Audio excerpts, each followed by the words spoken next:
Have you faced any barriers as a Latina in your career or personal life, and how did you overcome them? I always laugh about that question because if you asked me that question, like say, I don't know, 5 years ago, 3 years ago, I would say, me, no, I didn't face any barrier. I didn't face any discrimination. I didn't know because I think it was a survival thing.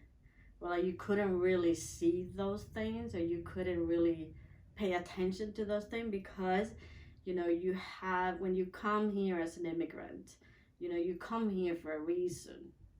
And so as a Latina, when I came here, I have a very different idea.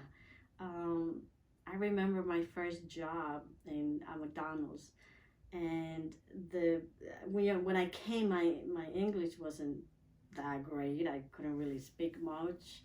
I was able to write but not really speak.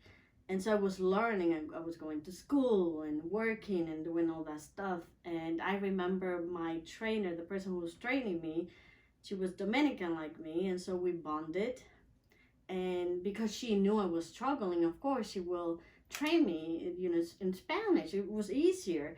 Plus, there were certain safety things that I needed to understand that there couldn't be any type of doubts about it because it was, I can get burned or do something that somebody will be harmed. And so she wanted to make sure that I got those things right, no doubts, no confusion. And so she was training me in Spanish, and I remember this girl coming around the same age I was, and during that time I think I was 16 or so. This beautiful blonde girl looking like a Barbie. I remember thinking that she's so pretty. And then she said, the first thing she came out of her mouth was English only. In this country, we speak English, not Spanish. And to me, first of all, it was a mix of emotions. It was getting angry for being diminished for speaking my own language, and also this I was confused because I live in this country, my family live here. Guess what they speak? Most of the time they speak Spanish. They don't speak English. And if you go to Haverstraw, where I used to live, they mostly speak Spanish. So it was in my head. It was like, where does this woman live? Like I don't know. Does she live in a different country? Because this is a country, it's a melting pot, meaning there are many different cultures here. There are many different languages here. And the beauty that makes this is the diversity. And so I couldn't believe the ignorance. It hit me for the first time.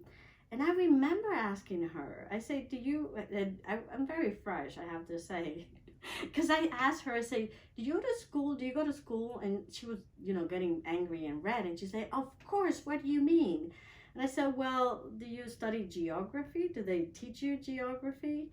And then she's like, yes, of course. What are you trying to say? I said, well, I'm coming from the Dominican Republic, which is located in the American continent. And therefore, I'm an American too who speaks Spanish. And guess what? The American continent, they speak different languages, Portuguese, and they speak Spanish, and they speak English.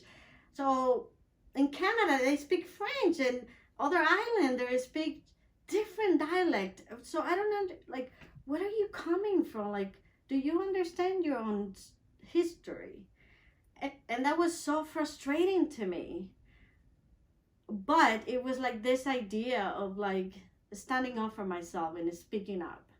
And then learning that was sort of the tip of the iceberg, that throughout my life I would have to face people like that.